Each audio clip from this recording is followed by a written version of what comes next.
You are listening to the Novel Writing Podcast, episode 126. Grab a cup, cozy up, and let's get to writing. Today I'm talking about how to write the physicalities of emotion. This is a hard concept for many writers because we're not taught growing up to embody or pay attention to our emotions. More often than not, we're taught to suppress them or hide them or keep them invisible to others. This has many implications, and a lot of those implications are being addressed with better mental health care and understanding the roots and effects of trauma, but it also impacts how well we write characters to whom readers can really connect. The whole point of reading a book is to feel an emotion we didn't feel before, to escape the life we're in to be somewhere else for a while, and like Haley has said in the 60-Day Challenge, authors achieve that with well-written emotion. I read Harry Potter for nostalgia, wonder, humor, and more. Reading Percy Jackson and The Lord of the Rings gives me similar emotions. And there's a reason that thrillers, as a genre, are called thrillers. The people reading them expect to get a thrill from it, which is an emotion. When authors don't understand how to show how a character expresses emotion, if that character expresses emotion at all, and that's a different question, it's easy to fall into the trap of writing a bunch of dialogue with stiff characters.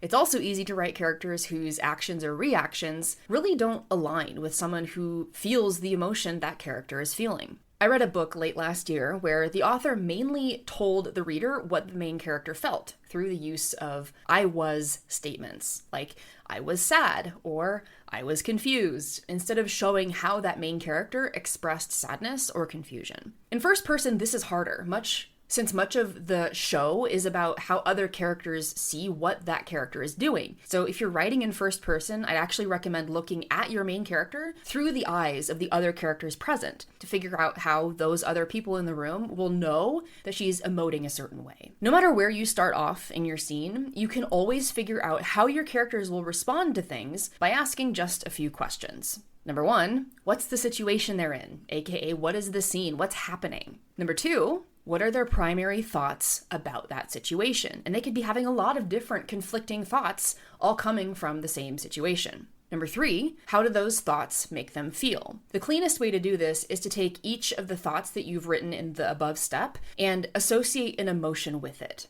So if the thought is, I can't believe he's dating that girl, that could be a thought, then the feeling would be something like betrayal, but make it a single word associated with each of those thoughts. Number four, what did those feelings make them do? Now, this is where you will hit pay dirt gold on the actions, reactions, or inactions your characters take. And this is really where you're going to figure out how to write these physicalities of emotion. You'll want to make sure that whatever actions you answer here are in character. Meaning, would this character actually do this in the presence of the other characters around him? We have to think about the physicalities of emotion, not in just what the Emotion Theorist by Angela Ackerman and Becca Puglisi tell us, but what makes sense for this character at this time in this situation. The way we get physicalities of emotion is by understanding the different ways that emotions make people act. And that Emotion Thesaurus, which you can find a link to in the description, is my number one resource for figuring this out. And then number five, what happens after your character does those things? How do their actions change the scene? Remember, something has to change between the beginning of a scene and the end of it. If nothing has changed, what's the point of including that scene? Our characters' emotions are the most powerful place to figure out what that change is, because all of our actions come from the emotions we feel. This is but one of the many ways I use this framework to figure out how my story will progress, but understanding how characters show their emotion is by far the most popular way I've seen writers in Premium use this model. Now, if you want to have more hands-on help understanding this for yourself and seeing it in action, sign up for our next round of Professional Premium at the link in the description. If you're listening to this outside of an active enrollment period, please join our waitlist. You'll be the first to know when the doors are open again. And that is it for today's episode. Thanks for joining me, and remember, the first draft is supposed to be garbage. Thanks for listening to the Novel Writing Podcast. If you're ready to stop struggling and start finishing your novel, check out the 60-Day Novel Writing Challenge. It's a step-by-step program designed for solo writers to complete their first draft with clarity and focus.